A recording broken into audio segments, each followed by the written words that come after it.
नमस्कार बच्चों, मैं कृष्ण कुमार शुक्ल आप सबको आज जीव विज्ञान पढ़ाऊंगा।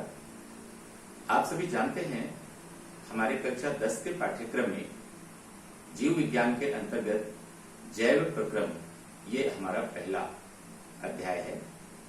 इसके क्रम में हम आज आपको ये बताना चाहेंगे कि जैव प्रक्रम क्या है और हमको इसके अंतर्गत क्या क्या पढ़ना है। तो आप सभी जानते हैं जैव प्रक्रम किसे कहते हैं, अर्थात जैव प्रक्रम क्या चीज है, व्हाट इज बायोलॉजिकल प्रोसेस।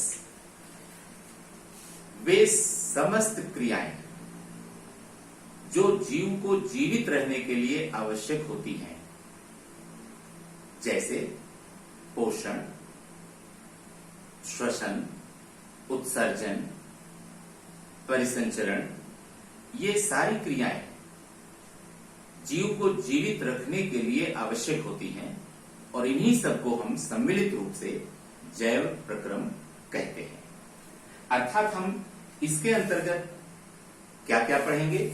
इसके अंतर्गत हम जैव प्रक्रम के अंतर्गत पोषण पढ़ेंगे, हम इसके अंतर्गत श्वसन भी पढ़ेंगे, हम इसके अंतर्गत उत्सर्जन भी पढ़ेंगे, हम इसके अंतर्गत परिसंचरण भी पढ़ेंगे आदि। ये सारी क्रियाएं हम लोग इसके अंतर्गत पढ़ेंगे। तो हम सामान्य रूप से ये भी तो कह सकते हैं कि हमें इन प्रक्रियाओं को करने की आवश्यकता क्यों होती है। आप सभी जानते हैं, जैसे हमारे मकान में, घर में जहां हम रहते हैं, कोई टूट फूट होती है, हम उसकी मरम्मत करते हैं ताकि वो चिरस्थायी बना रहे। हमारी गाड़ी में, मोटर गाड़ी में, मोटरसाइकिल में, स्कूटर में कोई गड़बड़ी आती है तो निरंतर वो अच्छा बना रहे, इसके लिए हम उसको मेंटेनेंस कराते हैं। ऐसे ही हमारा जीवन निरंतर स्वस्थ, आनंददायी बना रहे, इसी के लिए हमारा शरीर विभिन्न प्रकार की जैविक क्रियाओं, जो आप यहां देख रहे हैं, ये सब करती रहती हैं। अर्थात ये मेंटेनेंस की प्रक्रियाएं हैं, इसी को हम लोग जैव प्रक्रम कहते हैं। इसके अंतर्गत सबसे पहले हम लोग आज पढ़ते हैं पोषण।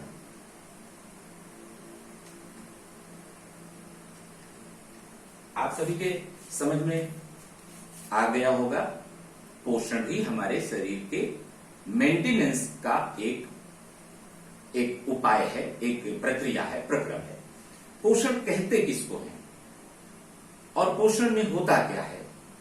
पोषण अर्थात न्यूट्रिशन, अर्थात हमारे शरीर में ऊर्जा लगातार बनी रहे, इसके लिए हम भोजन और अन्य खाद्य पदार्थों को ग्रहण करते हैं और उनका पाचन करके पोषक तत्वों को प्राप्त करते हैं, जिनसे ऊर्जा प्राप्त हो सके।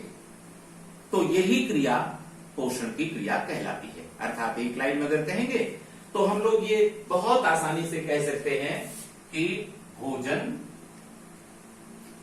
और अन्य खाद्य पदार्थ, इनका जब हम पाचन करते हैं तो पाचन करके जो हमें पोषक तत्व प्राप्त होते हैं, पोषक तत्व हमें प्राप्त हुए पाचन की क्रिया से, यही हमें ये प्रक्रिया कहलाती है पोषण। लेकिन पोषक तत्व केवल अलग होने से पोषण नहीं हो जाता, इसका हमें कोशिका के भीतर स्वांगीकरण होता है, यानी कोशिका में पहुंच जाए।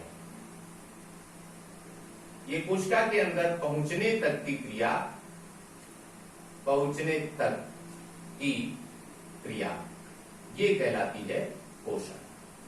तो मेरे ख्याल से बहुत अच्छी तरह से समझ में आ गया होगा। भोजन और अन्य खाद्य पदार्थ, अब मैं ये बात बार बार जब कहूंगा तो आपके समझ में आएगा और आपके मन में जिज्ञासा भी होगी कि आखिर ये भोजन है क्या। तो सबसे पहले हम लोग यहाँ पर भोजन ये जान लेते हैं कि वास्तव में भोजन है क्या चीज। भोजन फूड, ये क्या चीज है? भोजन वास्तव में वो सारे पदार्थ जिनमें पोषक तत्व पाए जाते हैं उन्हें हम भोजन कह सकते हैं। अर्थात भोजन वह पदार्थ है जिसमें कार्बोहाइड्रेट,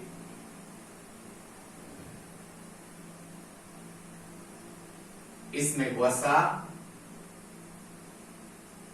प्रोटीन, खनिज तत्व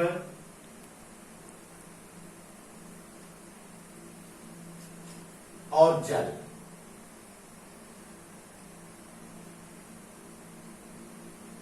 विटामिन्स भी इसी के अंतर्गत आएंगे। विटामिन्स, ये सारी चीजें अगर किसी भी पदार्थ में ये उपलब्ध है तो चूंकि इन पदार्थों से ऊर्जा प्राप्त होती है इसलिए हम इसको भोजन कहते हैं।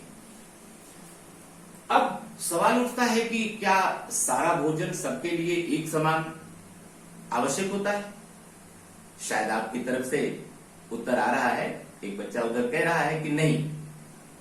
मैं भी सहमत हूं उस बच्चे से, क्योंकि बच्चों के भोजन की आवश्यकता अलग, वयस्कों के भोजन की आवश्यकता अलग, वृद्धों के भोजन की आवश्यकता अलग, पौधों के भोजन की आवश्यकता अलग, जंतुओं के भोजन की आवश्यकता अलग।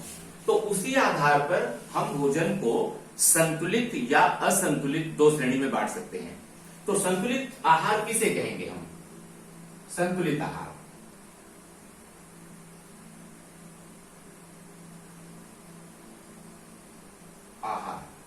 ये संतुलित आहार वह आहार जिसमें भोजन के सभी आवश्यक पोषक तत्व संतुलित मात्रा में अर्थात उचित मात्रा में,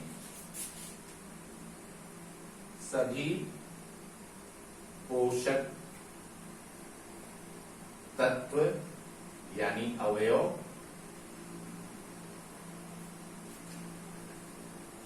जिस आहार में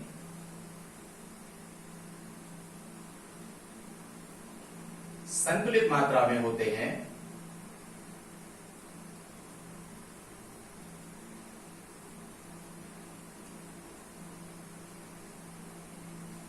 उसे हम संतुलित आहार कहते हैं। अर्थात हर आयु वर्ग के, हर तरह के काम करने वाले के लिए, उसके लिए आवश्यक पोषक तत्वों की मात्रा अलग अलग होती है और उसी आधार पर उनके लिए संतुलित आहार भी अलग अलग होता है। अब हम लोग देखते हैं कि वास्तव में ये जो पोषण की विधियां हैं वे कितने प्रकार की होती हैं। तो पोषण की विधियां,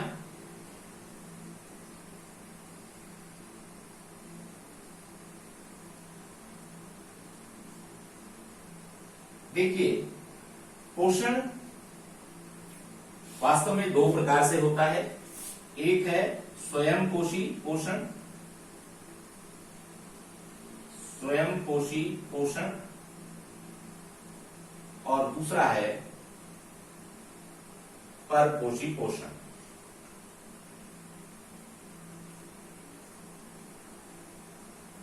इसी परपोषी पोषण को हम लोग विषम पोषी भी कहते हैं। क्या कहते हैं? विषम पोषी, विषम पोषी पोषण भी कहते हैं। यानी अंग्रेजी में कभी कभी आपको कुछ शब्द विज्ञान में अंग्रेजी के अवश्य जानने चाहिए, आगे काम आएंगे। ऑटोट्रॉफ और हेटेरोट्रॉफ अर्थात स्वयंपोषी और विषमपोषी। तो स्वयंपोषी हम किसे कहेंगे? बड़ा सरल सा समझने का तरीका है, वह पोषण जिसमें जीव जल और खनिज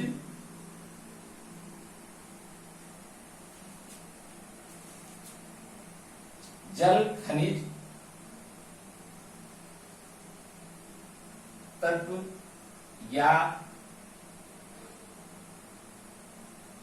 कार्बन डाइऑक्साइड, इन सब से अगर वह प्रकाश के द्वारा, प्रकाश ऊर्जा के द्वारा अगर वह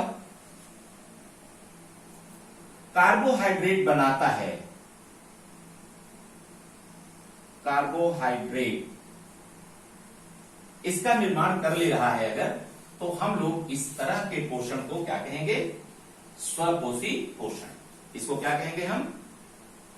स्वपोषी पोषण।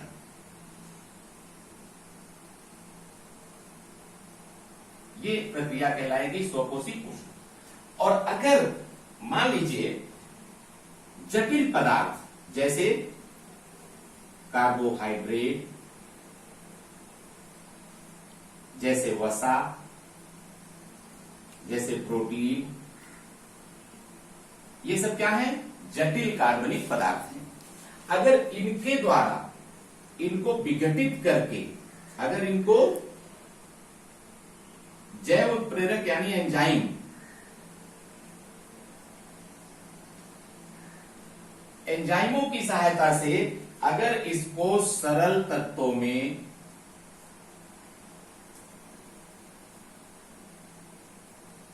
विघटित करके, अगर इसको सरल तत्वों में विघटन करके अगर नया पदार्थ प्राप्त हो रहा है, जिससे पोषण प्राप्त हो रहा है, जिससे ऊर्जा मिल रही है, तो हम लोग इसे कहते हैं परपोषी पोषण। क्यों? क्योंकि ये जो जटिल पदार्थ हैं, ये जटिल पदार्थ आपने देखा इससे पहले स्वपोषियों ने बनाया हुआ है। तो जब ये स्वपोषियों का बनाया हुआ पदार्थ लेकर के अपना पोषण प्राप्त कर रहे हैं जीव, तो ऐसे जीव परपोषी पोषण कर रहे हैं, अर्थात दूसरों से लिया हुआ ऊर्जा युक्त पदार्थ को विकसित करके पोषण प्राप्त कर रहे हैं। अब आप देखिए, उदाहरण अगर जानना चाहें तो स्वपोषी पोषण में कुछ जीवाणु हैं और हरे पौधे। कौन कौन से हैं? सभी हरे पौधे और कुछ जीवाणु। सभी जीवाणु नहीं ऐसे हैं, कुछ जीवाणु, ये उदाहरण है। इसी तरह से यहां पर सभी जंतु और कुछ जीवाणु, सभी जीवाणु नहीं, कुछ जीवाणु। और एक चीज और बच्चों, कवक। कवक ये पौधों का एक ऐसा समूह है, कवक यानी फंजाई, आप सभी जानते होंगे, पिछली कक्षा में पढ़ा है आपने।